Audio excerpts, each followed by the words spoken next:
Miyerkules ng umaga at makulimlim. Dito ako sa may taas. Ito, puro mangga. Nasa ilalim ako ng mga mangga. Ito yung rest house. Pakita ko sa inyo rest house. Ayan, oh. Nabubulok na yung rest house. Dahil walang nakatira. Itong rest house kasi, ang kahoy na ginamit dito, puro coco lumber. Ayan, oh. Ayan, oh. Yung coco lumber, ano yan eh, madaling binubukbuk. Ito niyo. Oh. Marami ng insekto. Dito ako nakatira. Ilang taon din akong tumira dito. 4 years din ata ako tumira dito. Ano, hindi naman talaga to bahay. Ano talaga to? Rest house. Kung nagpupunta dito yung may-ari, dyan sila nagpapahinga. Oh, tapos may CR din yan sa loob. Ang problema lang dito, tubig. Walang supply ng tubig na umaakyat. Galing doon sa baba. Ito na yung hagdanan, no? Pakita ko sa inyo yung hagdanan. Yan, kung lalabas ka, diyan ka dadaan. Mga ilang step din yan. Kung di ako nagkakamali, ano to eh. Less than 300, mga nasa 290 ata to, 280 step. Hanggang makarating ka doon sa baba. Tapos paikot ka ng mga mangga. Ayan, no? Gando sa baba yan, mangga. Tapos ito yung likod ng rest house. So, puro mangga. O, tingnan niya. Tapos banda rito, pag bumaba ka pa doon, andun yung landahan. Yung pan nagkokopra sila. And tahimik na tahimik, oh. Maririnig mo lang dito, ibon. Punta natin yung banda ron. Pag yung papunta ka sa Piggery, dito naman ang daan mo. Ano natin to. Kaya nung nandito ako, buhay pa yung Piggery ko nun. Pag tag-ulan, dyan ako nahihirapan, pababa. Yan, yung pababa na yan. Madulas. Tapos pababa. Kung di mo kabisado yung lalakaran mo, isang hakbang mo, nandun ka kagad sa baba. Dudulas ka, tuloy-tuloy ka. Matarik yan. Andito yung last na puno ng mangga. Ayun, yung kubo, yung luma. Yung lumang kubo na nung kasagsagan nung vegetable farming ni Pastor. Diyan sila nag-i-stay nun. Pag nagpapahinga, kumakain. Tapos ito, makikita nyo, mataas talaga ang lugar. Magmula do sa kubo pababa. Ayun, no, paakyat. Tapos pinuno ng coconut. Noon kasi na dumating ako rito, itong mga coconut, ang liliit niyan, mga ganun lang yan, no. Kasi laki lang ng bata. Pero ngayon, lalaki na, oh. Bilis lumaki. Marami ng bunga. Oh, kagaya niya, no. Tapos dito, puro mangga. Hanggang makarating ka doon sa dulo, yung mas mataas na lugar. Andun yung mas marami pang mangga. Pero, wala na. Failure talaga. Ito mga puno na to. Hanggang doon yan. Ito may konting, wala talaga eh. Wala, halos nasira yung pag-spray ni Ricong dito, yung contractor. Ilan-ilang bunga.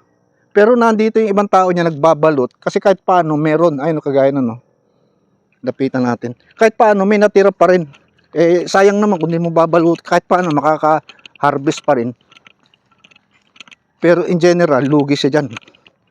Dahil yung unang spray pa lang niyang pagpabulaklak, mahal lang chemical.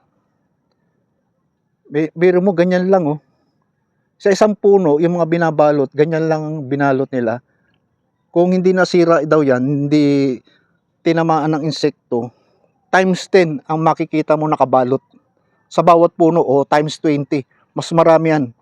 Kaya kung hindi nga lang na ano, yung isang puno, kung nabalutan lahat, hindi nasira mga bunga. Yung isang puno, pag tinignan mo sa malayo, namumuti. Dahil do sa pambalot.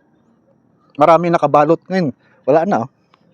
Kahit dito sa taas, oh, wala rin, oh. Pailan-ilang bunga lang.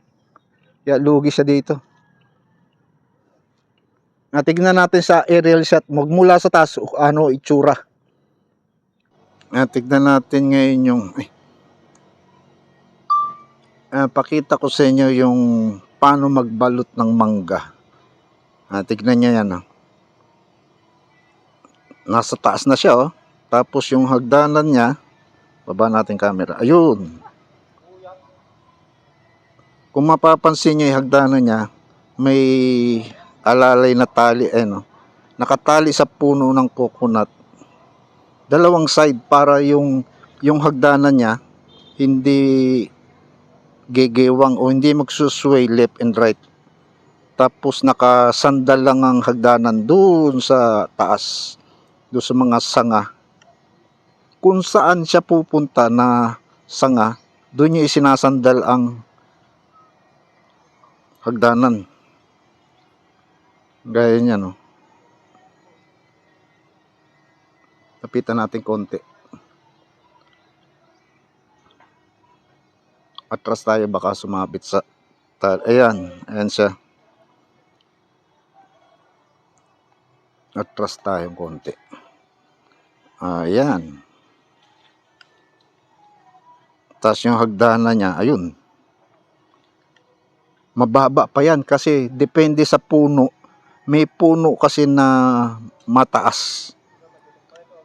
At alimbawa, kagaya na, nandun ka na sa tuktok, mahirapan ka na talaga dyan. Ayan, oh. Tapos binabalot isa-isa. Ganyan lang ginagawa nila dyan, pagbalot, isa-isa. Tignan natin yung isa nandito sa taas. Ayun, yung isa sa taas pala. Pataasin natin to si Flip. May nakita ko yung isang nagbabalot nandito. Saan ba siya? Ayun. Oop. Layo tayong konti at tatamaan ko yung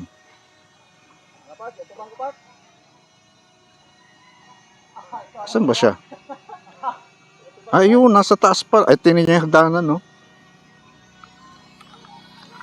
Lagpas na do sa sanga yung hagdanan niya.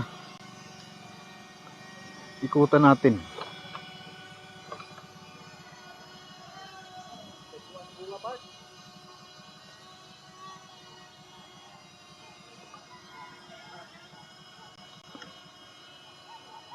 Tingnan natin. Taas pa tayo, taas. Hindi siya makita kasi natatakpan siya ng mga dahon. And siya.